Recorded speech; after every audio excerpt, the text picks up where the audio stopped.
अनुच्छेद 350 का संवैधानिक प्रावधान। भारतीय संविधान का अनुच्छेद 350 भाग 17 राजभाषा के अंतर्गत आता है और ये नागरिकों के भाषा संबंधी अधिकारों को सुनिश्चित करता है। ये अनुच्छेद दो उपभागों में विभाजित है, अनुच्छेद 350 क और अनुच्छेद 350 ख।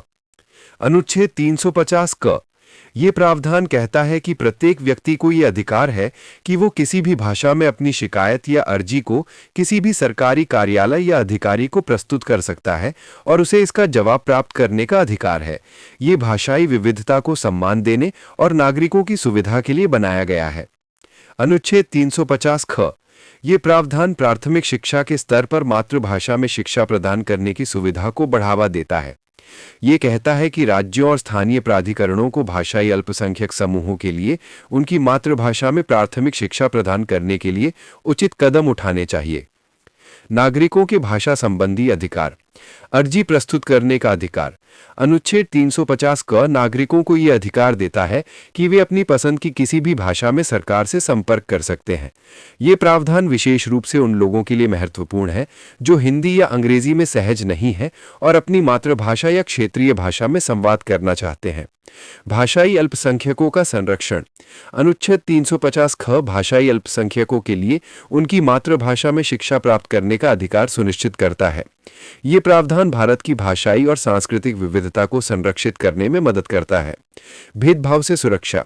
ये अनुच्छेद ये सुनिश्चित करता है कि भाषा के आधार पर किसी भी नागरिक के साथ भेदभाव न हो और सभी को अपनी भाषा में सरकारी सेवाओं तक पहुंचने का अधिकार हो। अर्जी और आवेदन में मातृभाषा का महत्व। संचार में सुगमता। मातृभाषा में अर्जी या आवेदन प्रस्तुत करने की अनुमति नागरिकों को अपनी बात को स्पष्ट और प्रभावी ढंग से व्यक्त करने में मदद करती है।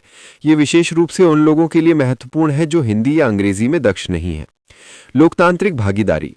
मातृभाषा का उपयोग नागरिकों को सरकारी प्रक्रियाओं में भाग लेने के लिए प्रोत्साहित करता है, जिससे प्रशासन और जनता के बीच का संचार का अंतर कम होता है। सांस्कृतिक पहचान। मातृभाषा में अर्जी और शिक्षा का प्रावधान नागरिकों की सांस्कृतिक और भाषाई पहचान को बनाए रखने में मदद करता है। ये भारत जैसे बहुभाषी देश में विशेष रूप से प्रासंगिक है। शिक्षा में समावेशिता। अनुच्छेद 350 ख ये सुनिश्चित करता है कि भाषाई अल्पसंख्यक समुदायों के बच्चे अपनी मातृभाषा में प्राथमिक शिक्षा प्राप्त कर सकें, जिससे शिक्षा तक उनकी पहुंच आसान होती है और ड्रॉप आउट दर कम होती है। भारतीय लोकतंत्र और नागरिक अधिकारों पर इसका प्रभाव। लोकतांत्रिक समावेशिता।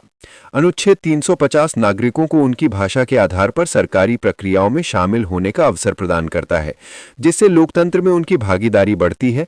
ये विशेष रूप से ग्रामीण और क्षेत्रीय भाषा बोलने वाले समुदायों के लिए महत्वपूर्ण है।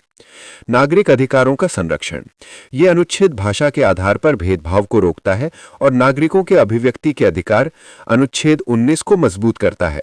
यह सुनिश्चित करता है कि सभी नागरिक अपनी शिकायतें या आवेदन बिना किसी भाषाई बाधा के प्रस्तुत कर सकें। सांस्कृतिक विविधता का संरक्षण। भारत एक बहुभाषी और बहुसांस्कृतिक देश है। अनुच्छेद 350 ख के तहत मातृभाषा में शिक्षा का प्रावधान भाषाई अल्पसंख्यकों की सांस्कृतिक पहचान को बनाए रखने में मदद करता है, जो भारतीय लोकतंत्र की ताकत है। शैक्षिक समानता। मातृभाषा में प्राथमिक शिक्षा का प्रावधान शैक्षिक समानता को बढ़ावा देता है, क्योंकि ये उन बच्चों को शिक्षा तक पहुंच प्रदान करता है जो अन्य भाषाओं में सहज नहीं है। ये शिक्षा के अधिकार अनुच्छेद 21A को लागू करने में सहायक है। प्रशासनिक जवाबदेही।